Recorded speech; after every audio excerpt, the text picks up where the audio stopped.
everyone. I'm Sarim, Hamid, a student and editor of the Teen Pop magazine. I have a passion for technology and speeches, and I have a little talent at table tennis. Today, I'm here on behalf of the Teen Pop magazine, which is the first online magazine for high schoolers that have young aspiring journalists, giving young aspiring journalists the opportunity to share their voice, build their writing portfolio, and receive peer feedback and membership in the editorial industry. If you'd like to write for them, check their website, theteenpop.com. I'm here with Estelle. Estelle is a screenwriting student living in Paris. When she's not writing, you can find her reading a book or visiting any kind of places to take pictures. She started talking about books online to kill time, and now it became a real passion of hers. So I'm going to get straight into it. Talk to us about your writing routine. What's a typical writing day for you? Well, to be honest, I'm not really like a day writing person. Usually I start writing in the evening and I end up really late in the night. So I barely get sleep when I'm like in a writing spree or something. But if I have a day off and then I can write, like all day, I'm gonna do sessions because my attention rate is very, very low, and I can't concentrate enough, to write for 2 or 3 hours straight. So I have to make like 1 hour away from my phone and everything, and then I'll be able to really concentrate on what I'm writing and not be absorbed by the internet or Twitter or Instagram or whatever. So yeah, I just do sessions and mostly at night. Okay, that sounds great. So next question, how do you balance between writing and your personal life? I don't think I need to balance those two things because I mostly write inspired by my personal life, and I think my writing I really improved my personal life. So I don't want to put those two in boxes and keep them separate because I don't think they're separate enough. I mean, I can't live my personal life without writing, and I definitely can't write without the aspiration of my personal life. So the balance kind of makes it itself, and I just don't interfere. Okay. Okay, what about, who's your favorite writer? I don't know. I think that what inspires me the most is my everyday life, my work, my classes, the people around me, my friends, everything that's going on. For example, when I'm at work, I work as a waitress, so we have those paper in which we print like the checks and everything, and I just grab one of the paper and always keep it in my pocket just to write what some customer might say, because it's a really great inspiration. I mean, I think the greatest inspiration for every writer is just to look around, and that's what I do, and it works pretty fine. Okay, what's your favorite book? Ooh, my favorite book. I think there is no such thing as one favorite book because how to explain that? For me, the way you like a book is all you were feeling in your life when you read it, like what was happening in your life when you read it. So I don't have one favorite book, but I have several. And I think the first to come to mind is definitely Lady Midnight. Oh, sorry, that's my dog. Fine. I'm very sorry. It's it's Lady Midnight by Cassandra Clare. It's a fantasy novel, and I read it when I was feeling very down in my life, so it really helped me. And yeah, I think it's one of those ones today. Okay, so when you talk about favorite books, what makes a great story to you? I don't think there's like things you got to check when you write a story for it to be great, because for me, what makes a great story is in the eye of the writer and in the eye of the reader. So it's something between those two.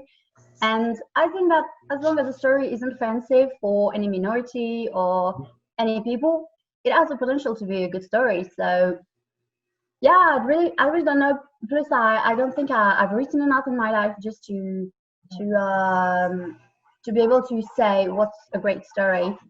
But yeah, I think it's just it's just a feeling you have, and as long as it's not offensive, it can be a good story. Absolutely. Okay, so how do you deal with writer's block? Oh, oh, that's a tough one. I don't think I do deal with writer's block because I mean, when I first had my writer blog, it was a few years ago, and I looked up on the internet and I saw all this advice, and I just made a list of it, and I tried to do everything that was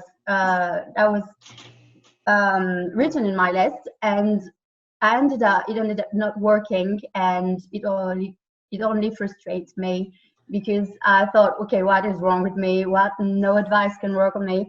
And I think that the best thing for me when you get writer's block is just to let it go. I mean, don't think about it. Don't sit in front of your computer, in front of your blank page, and tell yourself, oh my god, I can't write, because yeah, of course you won't be able to write. You've got a block, but I don't know. I just don't deal with it. I just accept the fact that I've got writer's block, and I try to write when I feel like it, but I won't force myself because it's not something that works on me. I agree with you. So if you weren't a writer right now, what would you be doing? Well, I don't consider myself as a writer right now because I'm still studying how to write, and even if I wrote many things, I'm not like published, or I just post it on the internet. So I don't really consider myself as a full-time writer anyway, because I'm a waitress and a student at the moment. But I really think that if I'm not to be a writer one day, I would love to maybe open a cafe, like those kind of bookish cafe you see trending on the internet at the moment. I'd love to do that because it will be a mix between my passion of books and words and my passion of people and coffee. Yeah. Okay, so are there any tips that you can give for any, I know you're not a writer, but any tips you can give to any upcoming writers that want to become writers? Well, I think the best uh, advice I can give is actually an advice many, many, many writers had given. It's something I think Victoria Schwab said one day. It's only write what you would like to read. And I swear, a few years ago, I just wrote stuff that I thought were going to please people, that people were going to like, and I ended up not liking it. And I think that people could feel it in my story. I didn't like what I was writing. So yeah, I think the best advice out there is just to write something that you would love to read. So if you'd like to read about, I don't know, a lesbian black main character who falls in love with a robot or whatever, just write it, because there's no other person better than you to tell a story you'd like to read. So yeah, I think that's it. That's the best advice I can give. Okay, then we're going to go into a rapid fire session. So the answer that first comes to your mind, just say it out. So your favorite short story? I don't know. That's a hard one. I really don't know. That's too many. Okay. Hard one. The most unique thing about your writing style? I think it's my short sentences. I really write short sentences. About the best thing about writing? The best thing about writing, I think it's a catharsis. It allows you to put down your emotions on paper and not just keep them in your head and in the loop. Okay. What do the following writers have that you don't? I'm going to list out a few authors right now. J.K. Rowling. Well, J.K. Rowling, at first, I'm not a transphobic person. I don't know if I'm allowed to say that, but it's true. But I think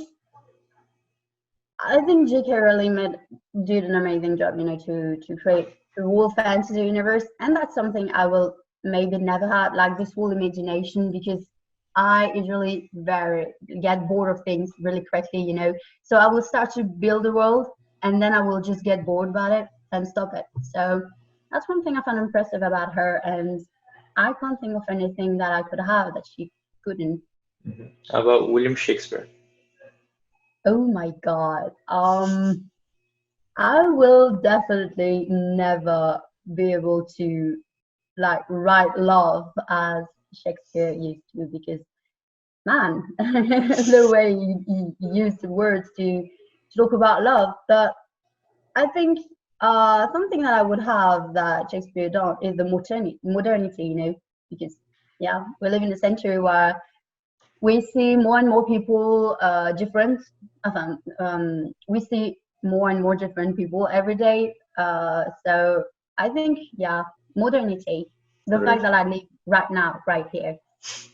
How about Charles Dickens? Oh, I haven't read many things by Charles Dickens. I've only read Great Expectations and Oliver Twist. So um, I don't know. I honestly don't know, because he's a really great writer, and I think his work was really critical about the society he lived in, and that's not something that differs between us, because I want to talk about the society I live in too in my work. So I can't think of anything that could differ. Only that he has very, very, very that is very talented. You know, like you can't compare stuff to Dickens. Okay, last but not least, Charlotte Bront. Ooh, Charlotte Bronte. Um, well, I think Charlotte Bronte is an amazing writer. I mean, of course, but there's something that writers of our generation will have that she would never have, and it's the fact that we're in this generation, because she was kind of a feminist of a time. But I think that if you put her right here, right now, she would have been even a great feminist writer. And yeah, I think that's something that I would have loved to see. You know, like one of those authors, as Charlotte Bronte, put into our century or time, because I think with their words and their works, and the fact that wanted to change things for women and minorities in general, I think they could have made something very amazing. Absolutely. Okay, then this concludes the interview. So I want to thank you for being here. Fortunately, I know I'm not as prepared as I wanted to be, but for the people watching, if you want to know more about Charlotte Bronte, excuse me, said the author's name. I'm definitely not Charlotte Bronte.